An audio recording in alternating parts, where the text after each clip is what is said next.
Welcome back to Season 4 of The Locker Room. I'm your host, Jake Homan, and here I am today with our special co-guests, Forrest Tucker and Ethan Styll. Thanks a lot for coming on the show today, guys. Yes, sir. Thank you for having us. Appreciate it. Well, school's back in session, and I hope everyone had a great summer. And as we know, when school's back in session, that also means football is back. Football is back in our lives, and I am more than excited to say that, and more than excited to watch this upcoming season. And it was about 7 months. It's been 7 months since our last game has, aired. Super Bowl was not a pleasant one. It was actually one of the lowest rated Super Bowls in 11 years. Really? A very low scoring affair. And because of that, we expected, as this past Thursday night's NFL kickoff, we wanted to see something better than that, but it probably got worse because, honestly, the game was honestly not any better than the Super Bowl. It was another low-scoring affair between the Packers and the Bears. Green Bay won 10-3. It's not only a good note to start off in the season, but, I like to look at the things on the bright side. But going forward, I want to talk about today about the NFL season. It was Antonio Brown. We'll talk about Ezekiel Elliott and the holdouts. And then finally, we'll do our NFL picks of the day. So starting with Forrest, Antonio Brown just recently got suspended because of some feud or altercation he had with general manager Mike Mayock.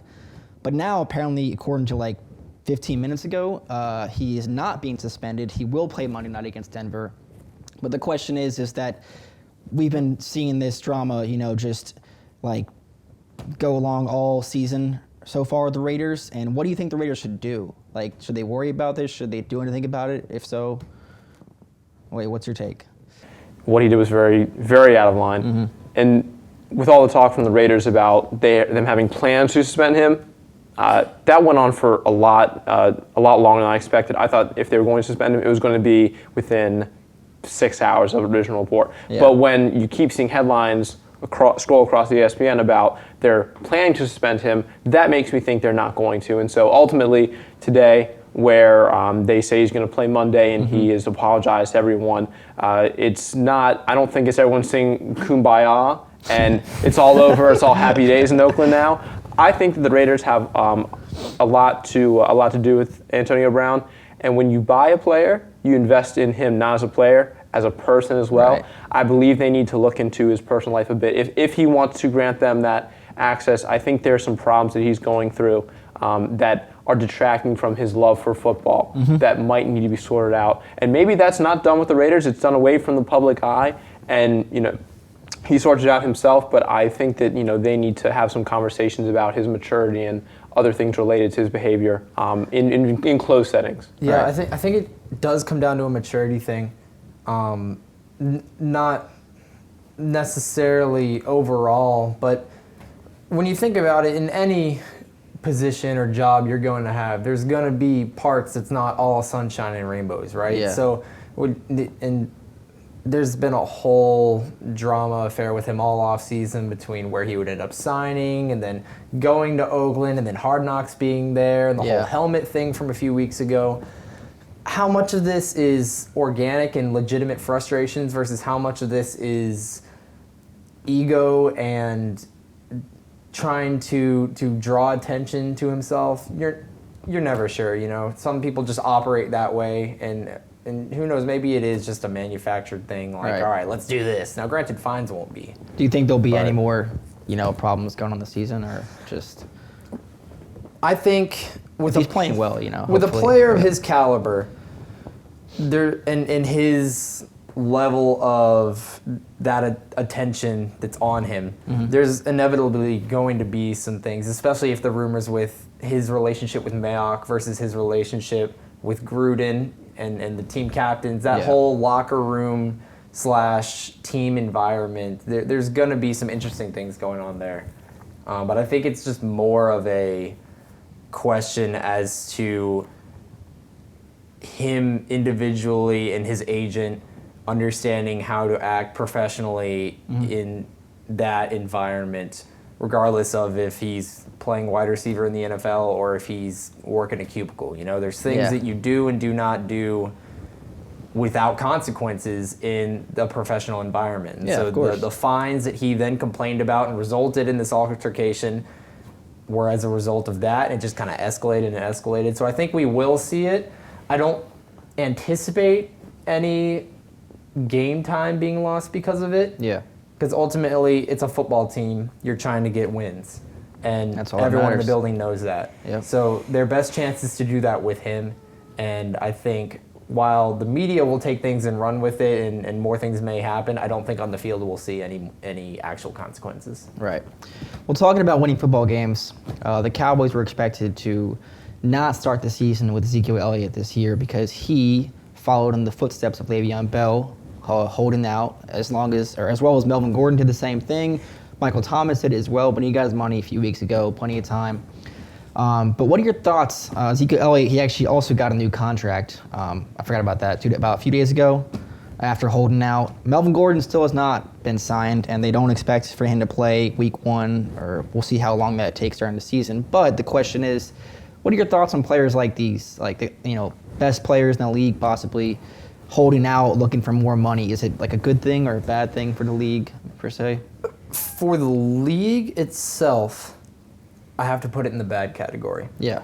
Just because you have guys who, again, going back to what I just mentioned, are making you money who are not out there on the field, making these plays, making these highlight moments that you can then use to advertise, to brand. You can use these players to draw the fans. If the fans aren't going to see Zeke, and that's the only thing fans want to see down in Dallas. I'm not saying that is. That's just, it's the if there. Yeah. If the fans aren't going to see Gordon out in L.A., and that's the only player that maybe this group of fans connects to, why buy a ticket to the game when you don't know if he's going to play, right? Yeah. So ultimately, I think it's bad for the league. I think it's good for the individuals, and I think their teammates know that. So one concern when things like this happen is the locker room environment and, what does my left tackle think if I sit here on the bench and don't help the team win games? But at the same time, the left tackle also knows that when it's time for him to get his new contract, he's also going to be thinking for himself. So I think that's not as much of a problem. It's just more of the league in general is not having maximum entertainment value and interest Right. for fans. The exact numbers Zeke got was 6 years, $90 million. So I was wondering if you guys think he deserves that. He is now the highest paid running back in the league with the most guaranteed money at $50 million. So do you think he's worth that right now in the league, or? Yes, definitely. Yeah. Last season, he was a top rusher in the league. 1,000. 2 out of 3, actually. 2 out of 3? 2 out of the past 3. Oh, yeah, sorry. that too, yeah. Last bad. season and, back in 2016. He only played 10 games in 2017. Yeah. I think that his numbers speak for himself, really. Yeah. You got to pay the guy. But going off what Ethan said, for the league, it's bad. For the individual, Zeke said himself, I think I'm the best, so I think I'm worth this money. And I agree. If a player thinks he's the best or she's the best, then hold out and wait for your money. Yeah. But looking at this from who these players inspire, the youth, Yeah. and sometimes other people, if you're going to hold out, if you're going to ask for your money, then do so in a way that is professional. I'm not saying anything Zeke did was unprofessional, but if you're gonna do this in a way where Yeah. you want your money, I'm sure we'll be seeing more of it. Yes, I'm sure we're gonna see more of it. Do it in a way where you're not gonna distort your image as a good person. Do it in a way where business is different than sports in a lot of ways. Yeah. This happens across the board, but just to athletes that are gonna want their money, do it so for the little kids that you inspire, they don't grow up thinking, well, Ezekiel Elliott, not saying he's a brat, but if you have these players that are having this behavior, so and so he's holding out and he wants the money and he's acting a little brash, I can do that too if I become an athlete or in my everyday life. So I think from that standpoint, things need to be just done in a benevolent way. Yeah. And just real quickly before we move on, a couple points to think about. There's going to be a certain line where teams physically can't pay someone to be the next highest paid athlete, because there's always going to be someone's going to get paid more. Yeah. Someone's going to get paid more. Oh, yeah. And eventually salary caps, it's going to catch up with that. So there is a certain limit to this, and we'll see over the next 5-10 years how that ends up developing. All right.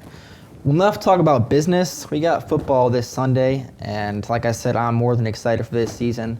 So we're going to get right into it. We got 5 games we're going to view.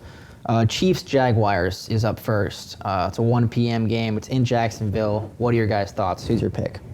I'm going to say Chiefs. Also in this game, watch out for Rashad Fenton, South Carolina boy, USC grad. Let's hope he makes his debut on Sunday. All right, what about you?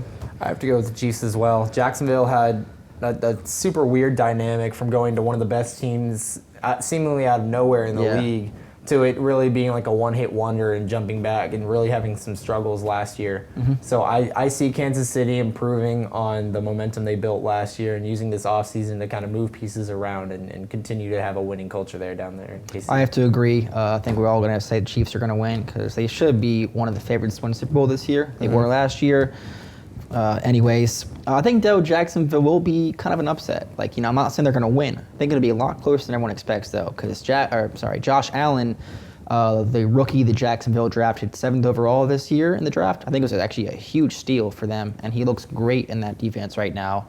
So I will, say that much. But going forward, the Rams and the Panthers. Who you got? This game's tough for me. It's 2 NFC teams who, over the past handful of years have consistently been in that playoff picture. Yeah. So this is a really important game to get right out the gate with that momentum. I think I'm going to go with the Panthers. I think the Rams, losing some pieces on that defense, are going to struggle a little bit there in terms of chemistry.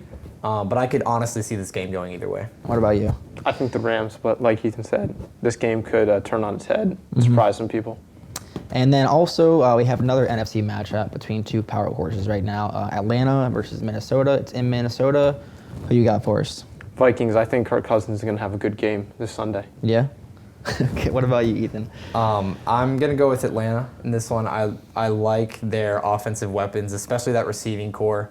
Correct me if I'm wrong. I believe they kept Ridley, Sanu, and Jones all still in that core. So that's going to be huge. Yeah. If you have those 3 guys on the field at the same time. That's why I drafted Matt Ryan. Just saying. I don't care who else is on the field. That's frankly terrifying as a cornerback or as a safety because if you double one guy, someone else is open that can hurt. Yeah. So I think the offensive weapons Atlanta has will be enough to put them over the edge. I just realized I forgot to pick my Rams-Panthers one, but it doesn't matter. I'm going to go with Atlanta in this one. I want to say Minnesota because Dalvin Cook is actually going to have a really good year this year. I think he's a sleeper. I hope a lot of people drafted him there this year in fantasy because he's healthy, and the offense is going to run through him this year. That's what I expect. But like you said, with the trio they have in Atlanta, the receivers Ridley, Sanu, and Jones, I don't see anyone stopping them right now, especially. And going forward, we have the Sunday night game, Steelers at the Patriots, the reigning Super Bowl champions. So who do you got there? Patriots, yeah. Yeah? And what about you? I'm changing my mind now. I think I'm going to take New England. I think the Steelers, after losing some pieces themselves, kind of like I mentioned earlier, will just take a game or 2 to figure out how their new team dynamic is going to be. I still think they're going to be a great team, just not week 1. I feel you. I have to go with the Steelers on this one because I've noticed a trend. At the year after the Patriots win the Super Bowl, they always sort of get off to a slow start. Not saying that they're going to do bad this season, but that's just how it's always gone. And especially with Pittsburgh having new pieces, I think they will flow better together than they did with Bell and Brown because it's none of that, drama anymore. They should just play football. I think it's exactly what they will do. And finally, for Monday night, we have the Texans and the Saints. I think it's in New Orleans. So who do you got there, Forrest? The Saints. Saints, I think, will win this game and push forward, hopefully make the playoffs from their standpoint this season. They're a pretty dangerous team. And what about you, Ethan? Yeah, when looking at this game, I was trying to look at a lot because the Texans in the past 2 weeks have made a lot of roster moves.